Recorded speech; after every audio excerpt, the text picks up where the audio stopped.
યાકૂબનો પત્ર ગયા લાસ્ટ મારા સંદેશામાં યાકૂબના પત્રમાંથી ચોથા અધ્યાયનો અભ્યાસ આપણે કર્યો હતો. આઈ થિંક 14મી તારીખે પ્રભુનું વચન જ્યારે આપવાની તક મને પ્રાપ્ત થઈ હતી, તો એ રવિવારે લગભગ આપણે યાકૂબ 4 જોયું હતું.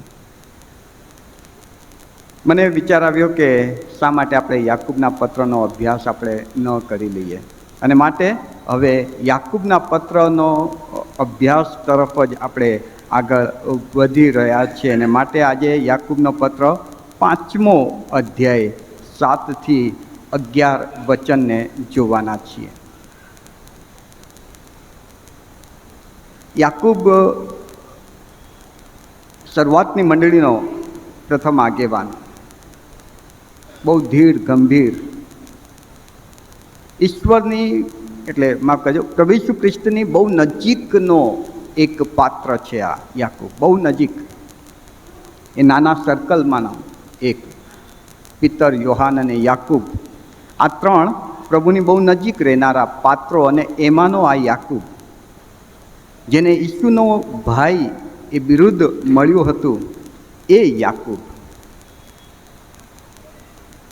બહુ મોટું માન, બહુ મોટું સ્થાન પરમેશ્વરે એને આપ્યું. પણ જ્યારે એ મંડળીની સાથે વાત કરે છે, મંડળીના લોકોની સાથે વાત કરી રહ્યો છે, ત્યારે એ વારંવાર એક શબ્દ વાપરે છે. આ 5 અધ્યાયમાં 10 થી વધારે વખત એણે જે શબ્દ વાપર્યો છે તે એ કે મારા ભાઈઓ, મારા વાલા ભાઈઓ. લગભગ બધા જ ફકરાની શરૂઆત યાકૂબ આ શબ્દથી કરે છે, મારા વાલા ભાઈઓ. અને આ શબ્દ ક્યારે કોણ વાપરે છે, ક્યારે વાપરે? કે જ્યારે સામેના પાત્રની આપણને ચિંતા હોય, એના પ્રત્યે આપણને પ્રેમ હોય, ત્યારે આ શબ્દ વ્યક્તિ વાપરે છે. મારા વાલા ભાઈ, મારા વાલા ભાઈઓ.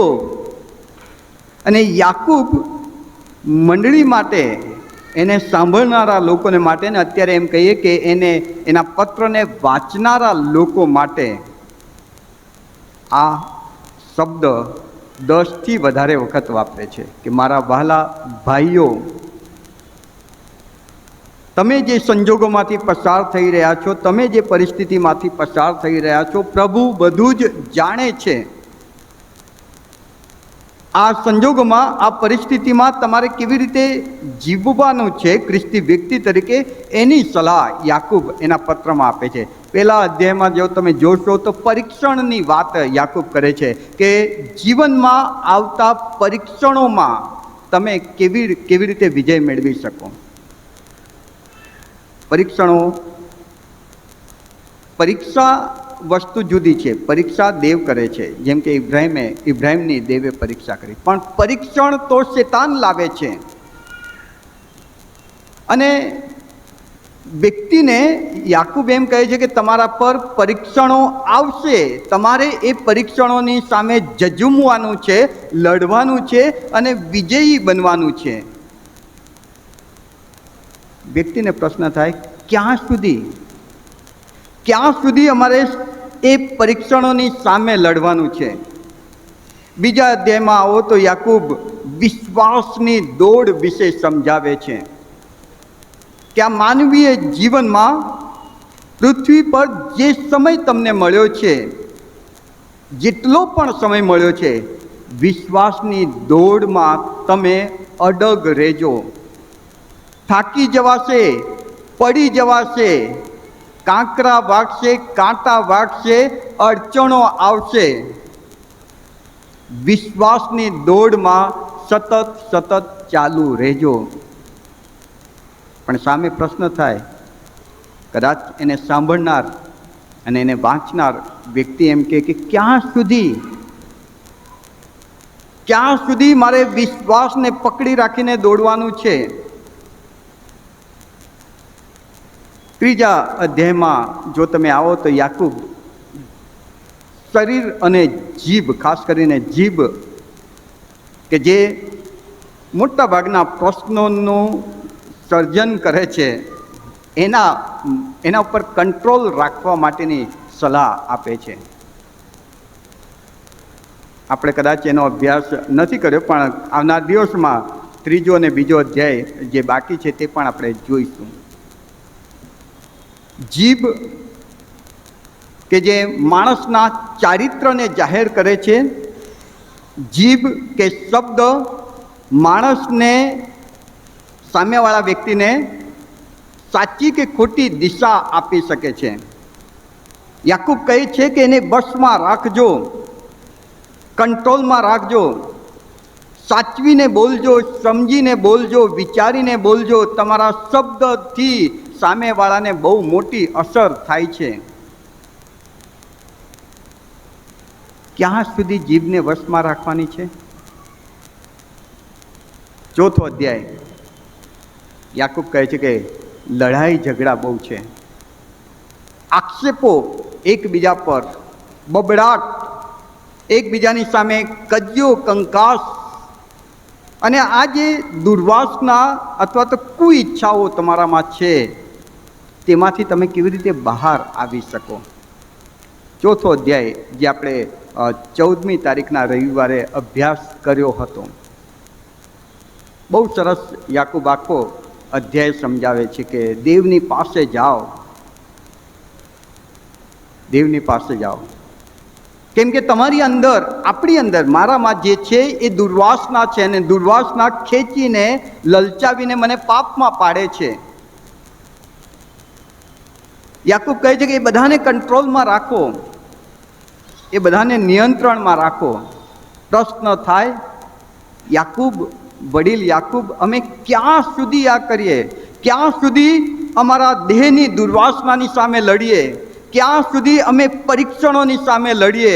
ક્યાં સુધી આ કાંટા ને અડચણો વાળી મુસાફરીમાં દોડતા રહીએ? ક્યાં સુધી?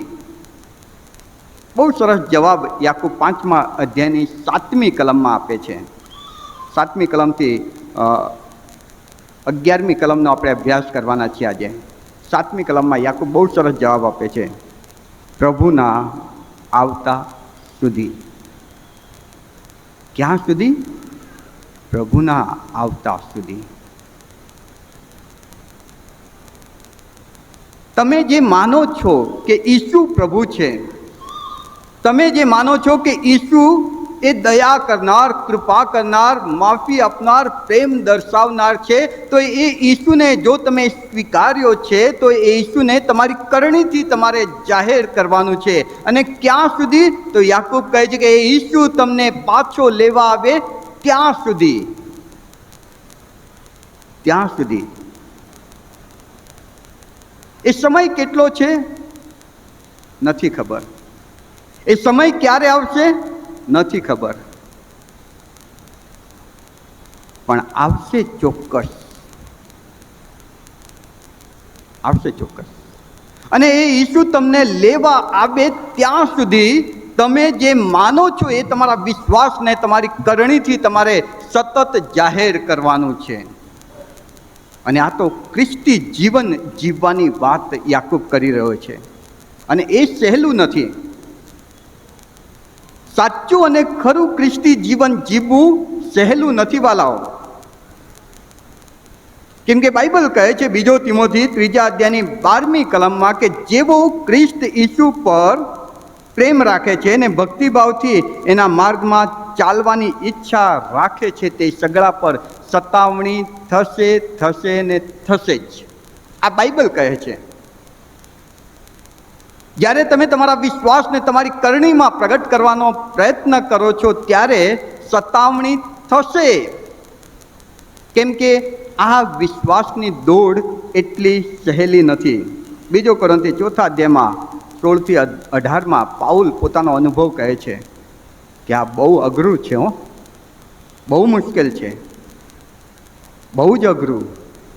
પણ અમે એ બધામાં ના હિંમત નથી થતા, અમે હિંમત છોડી દીધી નથી.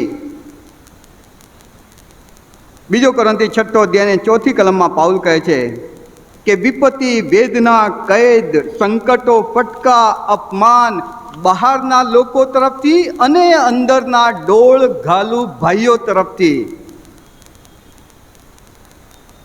બધું જ અમે સહન કરીએ છીએ. અને એ બધામાં પાઉલ બહુ સરસ વાત કહે છે કે અમે એ બધું જ સહન કરીને પણ પ્રભુને વફાદાર રહેવાનો પ્રયત્ન કરીએ છીએ, વિશ્વાસને વળગી રહ્યા છીએ. પાઉલના જીવનનો અભ્યાસ તમે કરો વાલા. ડગલે ને પગલે સતાવણી. એક વખતને માટે તો પિતરે એનો વિરોધ કરી દીધો. સાથે કામ કરનારા મંડળીમાં તો કેટલાય લોકો એના વિરોધી હતા. એનું બોલવું દંભ વગરનું છે, નબળો છે, એને બોલતા નથી આવડતું, ઘણા બધા આરોપો એના પર લાગ્યા. કોરિન્થીનો પત્ર તમે વાંચજો, પાઉલ પર બહુ બધા આક્ષેપો થયા, એના વિરુદ્ધમાં બહુ બધી બબડાટો થઈ, બહુ બધી કચકચો થઈ છે. પણ એ બધામાં પાઉલ એને જે દમસ્કના રસ્તા પર ઈસુ મળ્યા હતા એ વિશ્વાસ એણે મેળવ્યો હતો, એમાં અડગ રહ્યો છે,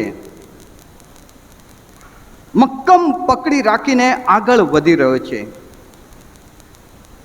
પ્રશ્ન એ થાય કે પાઉલ, તમારી પાસે બી કઈ જડીબુટ્ટી છે કે આટલી બધી સતાવણી પછી પણ તમે ઈસુનો ત્યાગ નથી કર્યો? પાઉલ, કંઈક એવું મર્મ રહસ્ય તમારી પાસે છે કે જે તમને આવી સતાવણીમાં પણ ઈસુને વળગી રહેવા માટે કૃપા આપે છે. એ રહસ્ય શું છે? એ જડીબુટ્ટી કઈ છે? એનો જવાબ યાકૂબ 5મો અધ્યાય અને 7મી કલમમાં યાકૂબ આપે છે. ધીરજ. તમે ધીરજ રાખો. બીજો કોરિન્થી 6 અધ્યાયની 4 કલમમાં પાઉલ એ રહસ્ય કહે છે. ધીરજથી હું દોડું છું.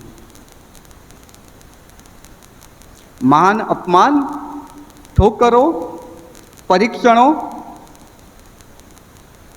તંગાસ, તકલીફ, આંસુ બધું જ છે, છતાંય મેં ઈસુને હજુ નથી મૂકી દીધા. એનું રહસ્ય એ છે કે મેં ધીરજને પકડી રાખ્યું છે. અને યાકૂબ એ જ સમજાવે છે. જ્યારે વ્યક્તિ પ્રશ્ન કરે છે કે ક્યાં સુધી, તો યાકૂબ જવાબ આપે છે કે પ્રભુના આવતા સુધી. અરે પ્રભુના આવતા સુધી બહુ વાર થશે, ત્યાં સુધી હું કેવી રીતે પરીક્ષણની સામે લડી શકીશ? યાકૂબ કહે છે ધીરજને તેનું કામ કરવા દો. તમારામાં જો ધીરજ હશે તો આ શક્ય છે. ધીરજને યાકૂબ 1 અને 3 કહે છે કે ધીરજને તેનું કામ કરવા દો. આ ધીરજ એટલે શું? ધીરજ અંગ્રેજીમાં એને શું કહેવાય ભાઈ? અંગ્રેજીમાં પેશન ઓફ ધ ક્રાઇસ્ટ. એમાં એ જ છે પેશન. હા, એ જે બી હોય તમે સમજી લેજો.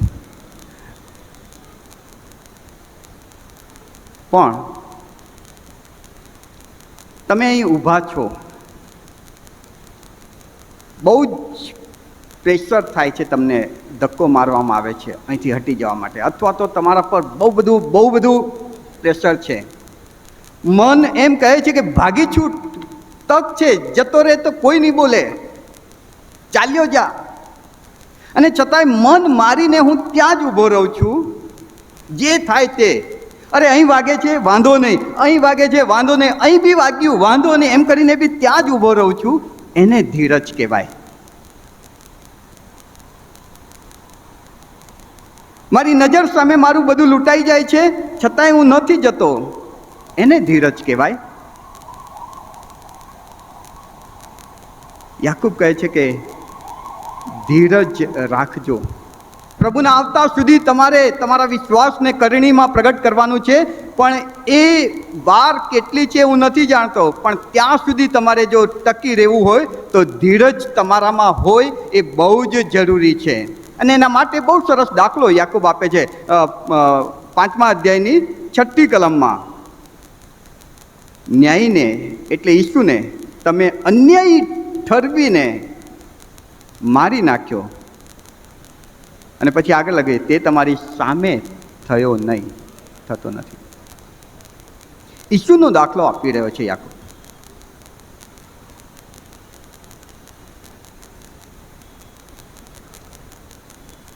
ઈસુ ઉપર જે આરોપો મૂકવામાં આવ્યા હતા, તમે ને હું ને આખું વિશ્વ જાણે છે, ખોટા આરોપ. એ વખતના ન્યાયાધીશ પિલાતે પણ કહી દીધું કે મને તો આમાં કોઈ દોષ માલુમ પડતો નથી. અને છતાંય ઈસુને ફટકા મારવામાં આવ્યા, છતાંય એના પર થૂંકવામાં આવ્યું, છતાંય ઈસુના માથે કાંટાનો મુંગટ મૂકી દેવામાં આવ્યો, એને વધસ્તંભ ઊંચકીને ચલાવવામાં આવ્યો, વધસ્તંભ પર જડી દેવામાં આવ્યો. અને આ બધું ઈસુએ સહન કર્યું. શું એ નબળો હતો? શું એ નિર્બળ હતો? શું ઈસુની પાસે તાકાત નહોતી કે આ બધાનો સામનો કરી શકે? પણ છતાંય એમણે ન કર્યું. કારણ કે એમણે ધીરજ રાખી, કેમ કે જાણતા હતા કે હું જે સહન કરી રહ્યો છું એનો બહુ જ મોટો બદલો પિતા મને આપવાના છે.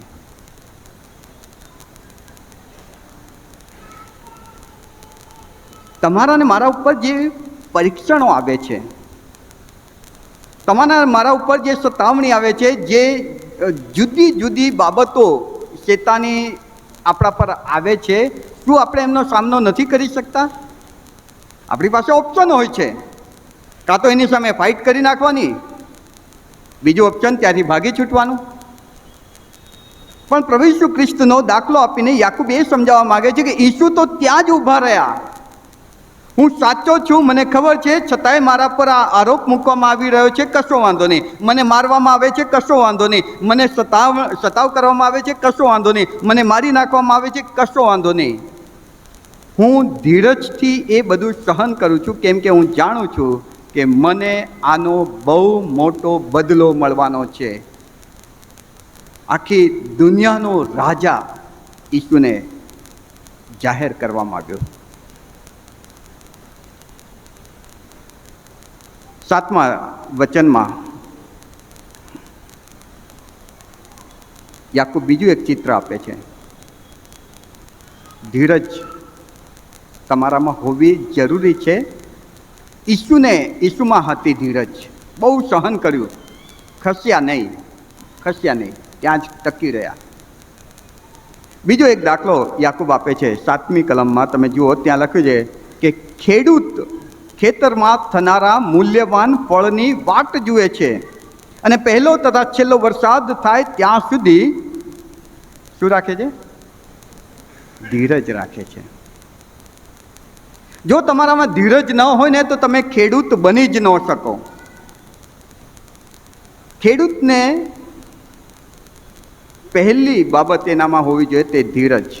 બી વાવે છે, આશા સાથે એની પાછળ મહેનત કરે છે. કુદરતી વાતાવરણ જે છે એ એના કંટ્રોલમાં નથી. એને નથી ખબર કે મારા આ વાવેલા બીને જેટલું જોઈએ એટલું જ વરસાદ આવશે. ઘણી વખત ન પણ આવે અને ઘણી વખત વધારે પણ આવી જાય. એના કંટ્રોલમાં જ નથી. છતાં એ બીની પાછળ મહેનત કરે છે. એને નીંદવાનું કામ, એને સાચવવાનું કામ, એની પાછળ પરસેવો પાડે છે ખેડૂત, એ આશા સાથે. કે એક દિવસે આ બી ઉગશે, વધશે અને અનેક ઘણા ફળ મને મળશે. ત્યાં સુધી મારે ધીરજ રાખવાની છે. આજે વાવ્યું ને કાલે જ મને ફળ મળી જશે ના. ખેડૂત જાણે છે કે એવું નહીં થાય. અને બીજું એને એ પણ જાણે છે કે કુદરત ઉપર મારો કોઈ અધિકાર નથી. વરસાદ વધારે બી આવી જાય, નુકસાન થઈ શકે, વરસાદ ઓછો પણ આવે અને જોઈએ એવું ફળ ન પણ મળે. પણ છતાંય મહેનત આશા સાથે કર્યા કરે છે. કલમ 8, તમે ધીરજ રાખો. યાકૂબ કહે છે કે તમે પણ ધીરજ રાખો, જેમ પ્રભુ ઈસુ ખ્રિસ્તે રાખી. જેમ એક ખેડૂત ફળની આશામાં ધીરજ રાખે છે, તેમ તમે પણ ધીરજ રાખજો. કેમ? કેમ કે પ્રભુનું આગમન બહુ જ નજીક છે. બહુ ગજબની વાત કરી. પ્રભુનું આગમન બહુ જ નજીક છે. રોમનોના પત્ર 13મો અધ્યાયને 11મી કલમ કહે છે કે સમય વર્તીને યાદ રાખો કે હમણાં તમારે ઊંઘમાંથી ઉઠવાની વેળા આવી ચૂકી છે. કારણ કે જે વેળાએ તમે વિશ્વાસ કરવા માંડ્યો હતો તે કરતાં હાલ તમારું તારણ બહુ જ નજીક છે. હિબ્રુઓનો પત્ર 10મો અધ્યાય 25મી કલમ કહે છે કે જેમ કેટલાક કરે છે તેમ આપણે એકતા મળવાનું પડતું ન મૂકીએ, પણ આપણે એકબીજાને ઉત્તેજન આપીએ અને જેમ જેમ એ દહાડો પાસે આવતા જોઈએ તેમ તેમ વિશેષ પ્રયત્ન કરીએ. કેમ કે કલમ 37, હિબ્રુ 10 અને 37, કેમ કે તે આવવાનો છે, તે છેક થોડી વારમાં આવશે અને વિલંબ કરશે નહીં. હબાકુક 2:3-4 ત્યાં પણ આ વચન છે કે પ્રભુનું વચન નિષ્ફળ જશે નહીં. જો પ્રભુનું વચન એમ કહે છે કે તે આવશે જ. જો પ્રભુનું વચન એમ કહે છે કે ઈસુ બહુ ઝડપથી આવી રહ્યા છે, તો ખરેખર તે ઝડપથી આવી રહ્યા છે. જો યાકૂબ એમ કહે છે કે પ્રભુનું આગમન બહુ જ નજીક છે, તો વાલાઓ ખરેખર એ બહુ જ નજીક છે. હવે કેટલું નજીક છે? કેટલું નજીક છે? 9મી કલમ. ભાઈઓ, પ્રભુ ઈસુનું આગમન કેટલું નજીક છે? ભાઈઓ, ન્યાયાધીશ બારણા આગળ જ ઊભો છે. આટલું નજીક. હું અહીં કોઈકની રાહ જોતો હોઉં અને મને એમ કે ને કે હજુ ગ્રીનલેન્ડ ચોકડી પહોંચ્યો છું, તો મને અંદાજ આવી જાય કે હજુ અડધો કલાક લાગશે. પણ કોઈ એમ કે હું દરવાજાની બહાર જ ઊભો છું, તો મારે સમજી જવું જોઈએ કે ફક્ત એક જ ડગલું એ વ્યક્તિ અંદર.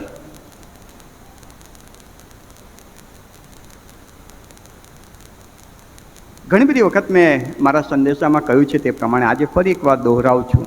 ઇઝરાયલ દેવની ઘડિયાળ છે. ઇઝરાયલમાં જે થઈ રહ્યું છે તેને જો તમે પવિત્ર શાસ્ત્ર બાઇબલની સાથે સરખાવીને એને જોવાનો પ્રયત્ન કરશો તો તમને બહુ સ્પષ્ટ ખ્યાલ આવી જશે કે આપણે એ બહુ જ નજીક છીએ કે જે દિવસોમાં પ્રભુ ઈસુનું આગમન થનાર છે, જે દિવસોમાં રેપ્ચર થનાર છે, જે દિવસોમાં મંડળી ઉચકાઈ જનાર છે.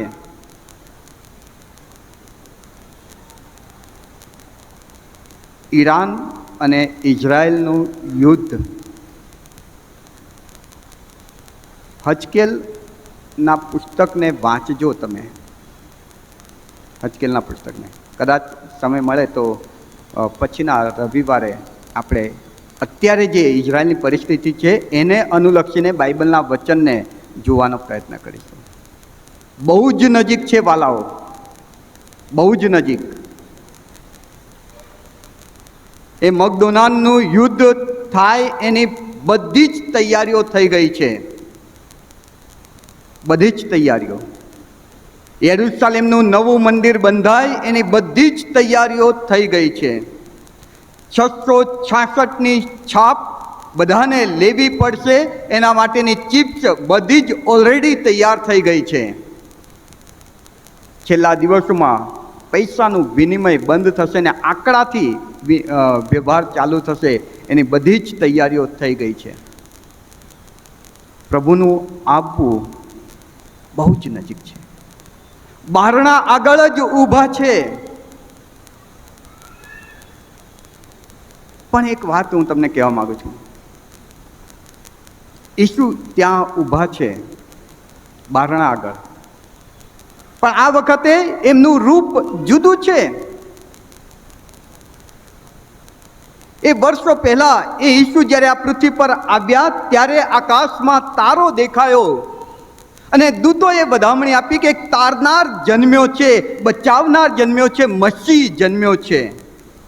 એ વખતે ઈસુ ઉદ્ધારકર્તા તરીકે, તારણહાર તરીકે પ્રેમ, દયા, અનુકંપા, કૃપાથી ભરપૂર થઈને આવ્યા હતા. પણ આ વખતે બારણા આગળ ઊભા છે ને એક જ ડગલામાં હવે અંદર આવી રહ્યા છે. પણ આ વખતે એમનું સ્વરૂપ એ દયા, કૃપા, પ્રેમ, અનુકંપાથી ભરેલું નથી. યાકૂબ અહીં કહે છે કે ન્યાયાધીશ તરીકે બારણા આગળ ઊભા છે. ન્યાયાધીશ તરીકે, એનો મતલબ કે મારે મારા વિશ્વાસને કરણી દ્વારા પ્રગટ કરવાનું છે. ક્યાં સુધી? તો પ્રભુના આગમન સુધી. અને પ્રભુનું આગમન થાય ત્યાં સુધી મને ધીરજ એ શક્તિ આપશે કે જેમાં હું ટકી રહીશ. અને મારે ધીરજથી ઈસુના આગમનની રાહ જોવાની છે. અને ઈસુ એ બારણા આગળ ઊભા છે ને અંદર આવશે ત્યારે ન્યાયાધીશ તરીકે આવે છે. ન્યાયાધીશનું કામ શું ખબર છે? રિવોર્ડ આપે છે, બદલો આપે છે, ન્યાય કરે છે. તને મેં 5 તાલંત આપ્યા હતા, તું 10 કમાયો, શાબાશ વિશ્વાસુ ચાકર, હું તને ઘણા પર ઠેરવું છું. તને મેં 3 આપ્યા હતા, તું બીજા 3 કમાયો, શાબાશ વિશ્વાસુ ચાકર, હું તને બીજા વધારાના અધિકાર આપું છું. તને મેં 1 આપ્યું હતું, તે શું કર્યું? ન્યાયાધીશ જવાબ માંગે છે, ન્યાયાધીશ બદલો આપે છે, ન્યાયાધીશ રિવોર્ડ આપે છે. અને એ ન્યાયાધીશ બારણા આગળ જ ઊભા છે. એક ડગલું અંદર કરે અને અંદર આવીને સીધો ન્યાય કરવા આવી જાય. પિત્તરના સમયમાં મંડળીમાં કેટલાક લોકો આપણા જેવા હશે.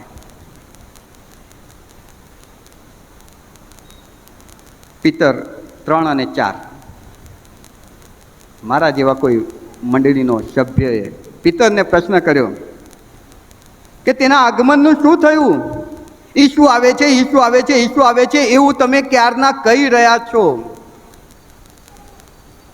પિત્તરને પ્રશ્ન કર્યો કે એના આગમનનું શું થયું? કેમ હજુ ઈસુ આવ્યા નથી? અમને કેટલું બધું સહન કરવું પડ્યું છે, અમે કેટલી બધી હેરાનગતિ સહન કરી રહ્યા છે, હજુ ઈસુ કેમ નથી આવ્યા? પિત્તરનો બહુ સરસ જવાબ 8મી કલમમાં. એ બારણા આગળ જ ઊભો છે ઈસુ, એ આવવાની તૈયારીમાં છે, પણ એ એક ડગલું કેમ નથી ઉપાડતા? કેમ કે એ રાહ જુએ છે. અહીં બેઠેલામાંથી કોઈ એક વ્યક્તિ એવી છે કે જે હજુ તારણ નથી પામી.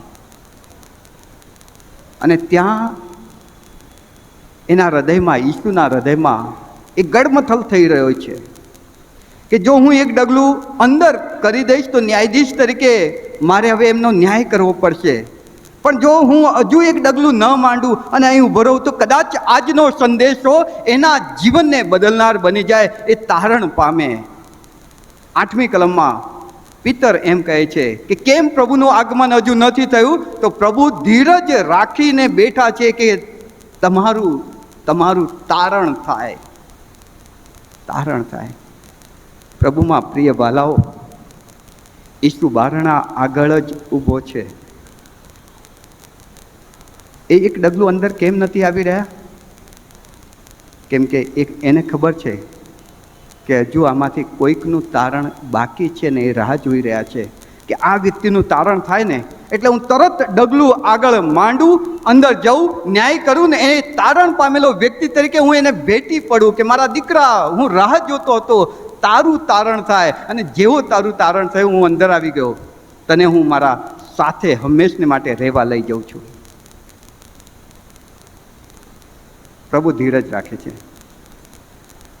ન્યાયાધીશ તરીકે આવે છે એ પહેલા યાકૂબ 5માં આપણે આગળ વધીએ, છેલ્લી કલમ 10મી કલમમાં યાકૂબ પ્રબોધકોનો દાખલો આપે છે.